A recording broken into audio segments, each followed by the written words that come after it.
अस्सलाम वालेकुम दोस्तों, मैं मोहम्मद इंतज़ार इस वीडियो में फिर से आपका खैर मकदम है। दोस्तों, बोलते समय सही हरूफ का इस्तेमाल करना कभी कभी एक मुश्किल काम बन जाता है।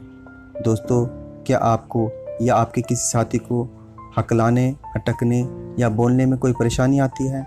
दोस्तों, मैं आपको एक बात बता दूं कि हकलाना कोई बीमारी नहीं है, लेकिन फिर भी यह इस तरह की तकलीफ़ है जिसका असर इंसान के हर दिन पर पड़ता है। लेकिन बावजूद इसके हकलाने की इस प्रॉब्लम को किसी भी उम्र में पूरी तरह से ठीक किया जा सकता है। बस ज़रूरत है कुछ आसान तरीक़ों को अपनी ज़िंदगी में अपनाने की। दोस्तों, क्या आप जानते हैं दुनिया के कई मशहूर लोगों को हकलाने की आदत थी।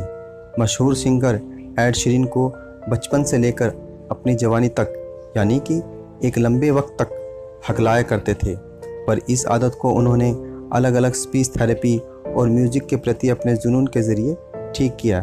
अमेरिका के पूर्व राष्ट्रपति बराक ओबामा और बॉलीवुड एक्टर ऋतिक रोशन को भी हकलाने की आदत थी। इस आदत को उन्होंने कभी भी अपनी कमजोरी नहीं समझा। वे आज भी अपनी स्पीच थेरेपी को सुधारने के लिए प्रैक्टिस करते रहते हैं। If we fall for, you know, a bunch of We're looking fabulous. We're looking fabulous. We're looking fabulous. आखिर हकलाने की शुरुआत होती कैसे है और क्या एक इंसान इसे अपनी आदत बना लेता है? कई लोगों को लगता है कि हकलाने की आदत ज़्यादा सोचने, चिंता करने या ज़्यादा घबराने की वजह से शुरू होती है। हालांकि यह बात पूरी तरह सच नहीं है। हकलाने की शुरुआत ज़्यादातर 2 से 5 साल की उम्र के बीच में शुरू होती है।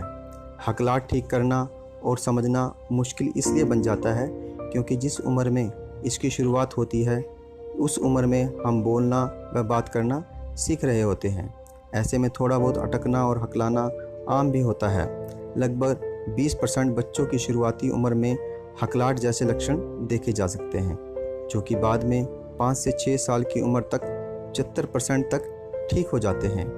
हालांकि हकलाने की आदत शर्म, फिक्र या घबराहट की वजह से शुरू नहीं होती, लेकिन यह चीज़ें इस आदत को और ज़्यादा बढ़ा देती हैं, जिसकी वजह से लंबे समय तक इसे ठीक करने में काफ़ी मुश्किलों का सामना करना पड़ता है। स्टडी से पता चला है कि जिन लोगों को हकलाने की आदत होती है उन लोगों के दिमाग के कुछ हिस्सों में ब्लड फ्लो यानी खून का बहाव दूसरे लोगों के मुकाबले थोड़ा अलग होता है।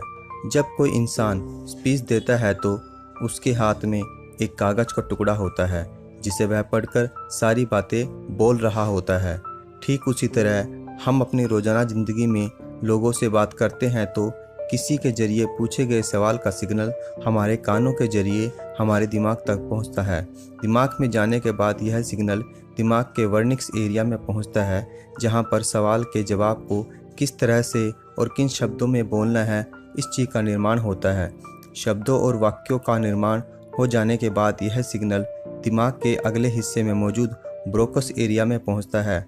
ब्रोकस एरिया ही वह जगह है जहां तैयार वाक्य को पढ़ा जाता है और हमारे मुंह और आवाज़ के ज़रिए बाहर निकाला जाता है।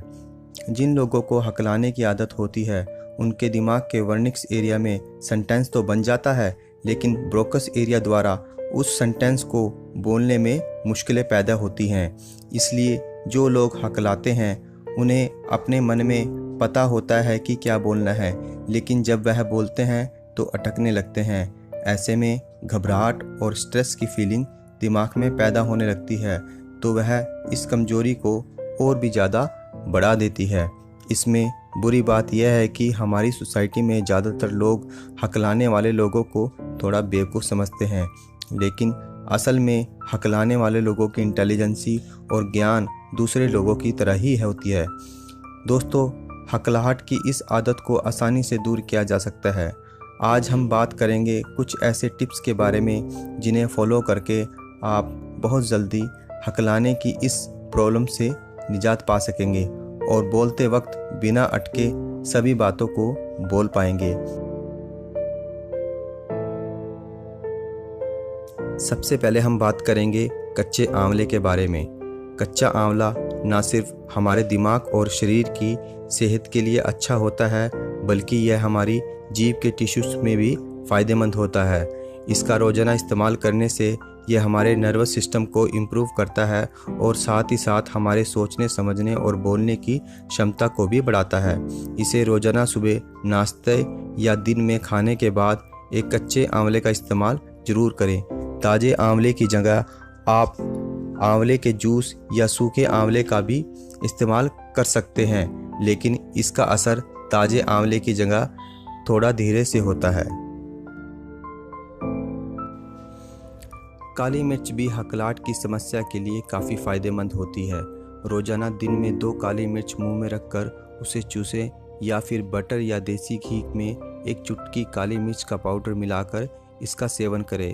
इससे भी हकलाहट की समस्या में बहुत जल्दी सुधार आता है। ब्रीथिंग टेक्निक यानी सांस लेने का तरीका, यह सबसे ज़्यादा असरदार होता है और इसका असर आपको पहले हफ्ते में ही नज़र आ जाएगा। अक्सर लोग किसी शब्द को बोलते समय 3 तरह से हकलाते हैं। एक, जब किसी वर्ड की शुरुआत में ही बोल ना पाना या पहले लेटर पर ही अटक जाना। दूसरा, जब किसी लेटर के बीच वाले हिस्से पर अटकना। तीसरा, किसी वर्ड को ख़त्म करते समय हकलाना।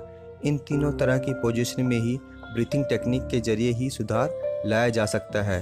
इसके लिए हर सेंटेंस को बोलने से पहले गहरी सांस लें और अब उस पूरे वाक्य को अपने मन ही मन में सोच लें। उसके बाद उस सेंटेंस को थोड़ा ज़ोर से तेज़ आवाज़ में बोलें। इस टेक्निक को रोज़ाना 1 घंटा प्रैक्टिस करें और ज़्यादा से ज़्यादा उन शब्दों का इस्तेमाल करें जिन शब्दों में आप ज़्यादा अटकते हों। कुछ समय बाद आपको लगेगा कि आपका हकलाना काफ़ी दूर हो गया है और आप शब्दों को बिना अटके बोल पाएंगे। कई लोग हकलाने की वजह से इतने परेशान हो जाते हैं कि वह लोगों से बहुत कम बात करते हैं। कम बात करने से बोलने का मौका भी कम मिलता है, जिसके चलते हकलाने की आदत वैसी की वैसी बनी रहती है। इसलिए ज़्यादा से ज़्यादा बोलने की कोशिश करें। अगर आपको दूसरे इंसान के सामने बोलने में हिचकिचाहट होती है तो पहले थोड़ा समय अकेले में प्रैक्टिस करें और इसके लिए अपनी आवाज़ को रिकॉर्ड करते हुए न्यूज़पेपर पढ़ना या बुक पढ़ना एक अच्छा तरीका है। रोज़ाना सुबह उठने के बाद या रात को सोने से पहले अपनी आवाज़ को रिकॉर्ड कर लें। रिकॉर्डिंग को सुनते समय उन शब्दों को नोट कर लें जिन शब्दों पर आप अटक रहे हों। फिर उन शब्दों को गहरी सांस लेकर ज़ोर से, धीमे से या फिर खींचकर बोलने की कोशिश करें। अगर आप उन शब्दों को बोलने में सफल हो जाते हैं तो पूरे सेंटेंस को बोलकर मोबाइल में रिकॉर्ड कर लें और फिर पूरे सेंटेंस की प्रैक्टिस करें। इस तरह हम अपने दिमाग में उन शब्दों का सही उच्चारण करने का तरीका सीख लेते हैं और हमारे हकलाने की तकलीफ़ में सुधार आता है। यह तरीका बड़ी बड़ी स्पीच थेरेपी सिखाने वाली कंपनी द्वारा अपनाए जाने वाले बहुत ही असरदार तरीकों में से एक है, जिसको रोज़ाना करने से सिर्फ उस 3 से 4 दिनों में ही काफ़ी सुधार लाया जा सकता है। बोलने की प्रक्रिया सिर्फ हमारा मुंह का काम नहीं होता, बल्कि इसमें 90% हमारे दिमाग का भी काम होता है। ऐसे में दिमाग से जुड़ी किसी भी कमजोरी को दूर करने के लिए योग और मेडिटेशन सबसे ज़्यादा फ़ायदेमंद होता है। हकलाहट को दूर करने के लिए कुछ विशेष प्रकार के प्राणायाम होते हैं, जिसका सीधा असर हमारे बोलने और सोचने की शक्ति पर होता है। इसमें उद्दृत प्राणायाम, भ्रामरिक प्राणायाम और उज्जादी प्राणायाम है। यह तीनों खासकर हकलाने की समस्याओं में सबसे ज़्यादा असरदार होते हैं। अगर आप इसमें से कोई भी एक प्राणायाम करते हैं तो आपको मात्र 10 दिनों में ही कमाल का फ़र्क नज़र आ जाएगा और इसकी सबसे ख़ास बात यह है कि इसको करना भी बहुत आसान है। दोस्तों, कई लोग बार बार नहीं हकलाते, बल्कि कुछ ही वर्णों पर हकलाते हैं, जैसे म, ज, न, क और र।